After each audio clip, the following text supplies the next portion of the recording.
নমস্কাৰ প্ৰিয় দৰ্শক, মই ইন্দ্ৰাণী আপোনালোক আটাইকে পুনৰ এবাৰ মোৰ পাকঘৰত স্বাগতম জনাইছোঁ। আজি মই আপোনালোকলৈ লৈ আহিছোঁ এটা বিশেষ মিঠা ৰেচিপি, বালুশ্বাহী।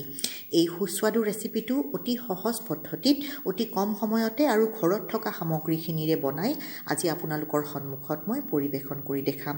ৰেচিপিটো চাই ভাল পাই যদি লাইক আৰু শ্বেয়াৰ কৰিবলৈ নাপাহৰে যেন। যিবোৰ দৰ্শক আজি প্ৰথমবাৰলৈকে মোৰ চেনেলত আহিছে, এইদৰে সুস্বাদু ৰেচিপিবোৰ চাই থাকিবৰ কাৰণে চেনেলটো সাবস্ক্ৰাইব কৰিবলৈ নাপাহৰিব।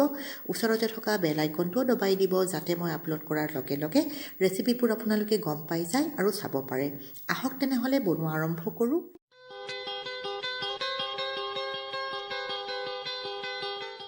প্ৰিয় দৰ্শক, বালুশ্বাহী বনাবৰ কাৰণে 1.5 কাপ ময়দা লাগিব। মিক্সিং বলটোত মই 1.5 কাপ ময়দা যোগ কৰি দিছোঁ। লগতে দিছোঁ টিস্পুনেৰে 4 ভাগৰ 1 ভাগ বেকিং পাউডাৰ। এইখিনি খুব ভালদৰে মিলাই ল'ম। এইখিনি ভালদৰে মিলাই লোৱাৰ পিছত ইয়াতে মই ঘি যোগ কৰিম। 3 ভাগৰ 1 ভাগ কাপটোৰে মই ঘি যোগ কৰি দিছোঁ। হিচাপটো আপোনালোকে মনত ৰাখিব। 1.5 কাপ ময়দাত 3 ভাগৰ 1 ভাগ ঘি দিছোঁ। ঘিখিনি খুব ভালদৰে মঠি মিলাই ল'ম।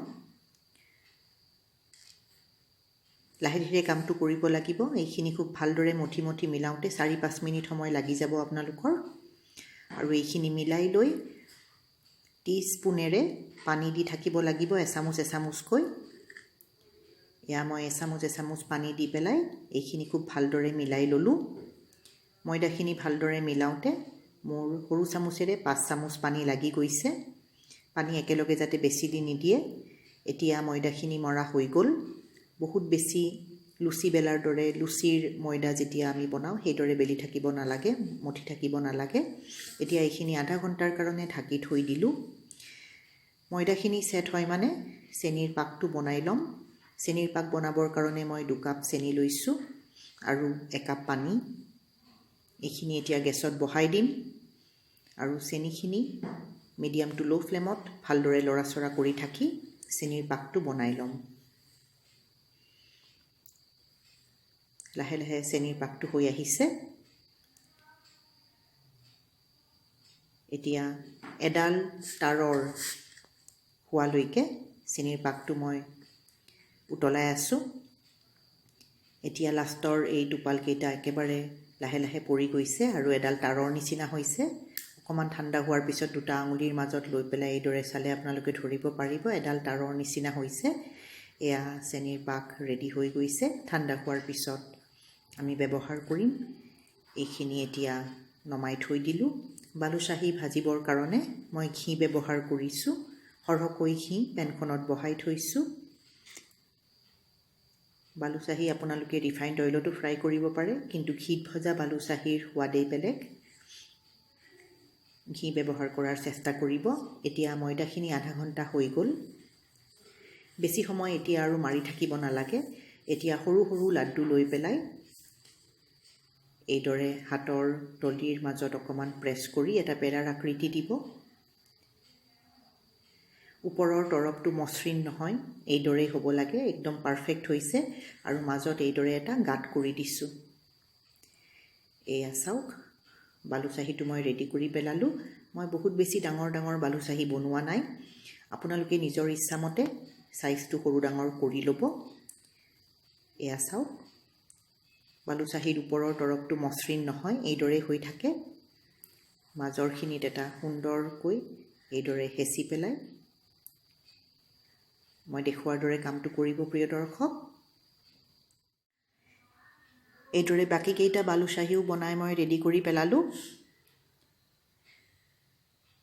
এতিয়া ঘিখিনি মই গেছত বহাই থৈছোঁ। ঘিখিনি একেবাৰে কম গৰম হ'ব লাগিব, কুহুমীয়াতকৈও কম গৰম হ'ব লাগিব। বালুশ্বাহীকেইটা ঘিত দিয়াৰ লগে লগে আপোনালোকে নিশ্চয় ধৰিব পাৰিছে ঘিখিনি গৰম হৈ থকা নাই, একেবাৰে কুহুমীয়া গৰমতকৈও কম হৈ আছে। এতিয়া গেছৰ ফ্লেমটো একেবাৰে চিমত ৰাখি বালুশ্বাহীকেইটা মই ভাজিছোঁ। এটা ছাইড হৈ যাওঁতে প্ৰায় 5 পৰা 8 মিনিট সময় লাগি যাব আৰু অকণমান ৰঙচুৱা হোৱাৰ লগে লগে এইটো ছাইড লুটিয়াই দি পেলাই বালুশ্বাহীকেইটা এইদৰে ভাজি আছোঁ।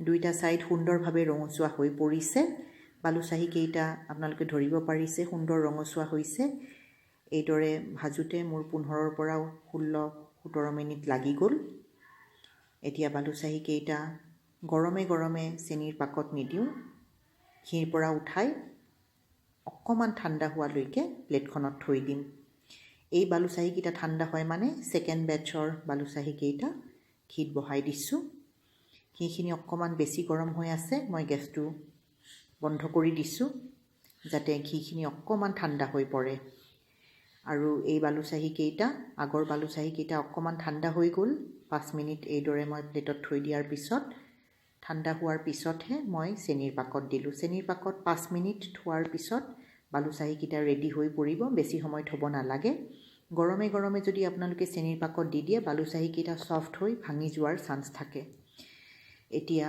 গেছটো মই অন কৰি দিলো ঘিখিনি অকমান ঠাণ্ডা হৈ যোৱাৰ পিছত এটা কথা লক্ষ্য ৰাখিব বালুচাহী যাতে একেবাৰে গৰম ঘিত নাভাজে নহলে ওপৰৰ তৰফটো ৰঙচুৱা হৈ পৰিব আৰু ভিতৰৰ পিনে নিখিজিব খাই একেবাৰে ভাল নাপাব এইদৰে মই সেকেন্ড বেচৰ বালুচাহী কেইটাও ঠাণ্ডা হোৱাৰ পিছত চেনিৰ পাকত দিছো আৰু এইদৰে চেনিৰ পাকত 5 মিনিট থোৱাৰ পিছত বালুচাহী কেইটা মই উঠাই লম একেবাৰে সহজ পদ্ধতি প্ৰিয় দৰ্শক দেখিলেনে ইমান সুন্দৰ বালুচাহী অতি কম খৰচতে আপোনালোকে ঘৰতে বনাই ৰেডি কৰিব পাৰিব বাহিৰৰ ভেজাল তেল বা বাহিৰৰ ভেজাল কেনেকেনো বনাইছে হাইজেনিক ৱেত বনাইছে নে নাই চিন্তা কৰাৰ কোনো দৰকাৰ নাই ঘৰতে বনাই বালুচাহী খাওক যদিহে আপোনালোকেও মোৰ দৰে বালুচাহীৰ ফ্যান হয় নিশ্চয় বনাই খাব খাই কেনেকুৱা পালে কমেন্ট এটা কৰি জানিবলৈ মোক নিশ্চয় দিব আপোনালোকৰ কাৰণে আজি গৰম গৰম বালুচাহী মই এইদৰে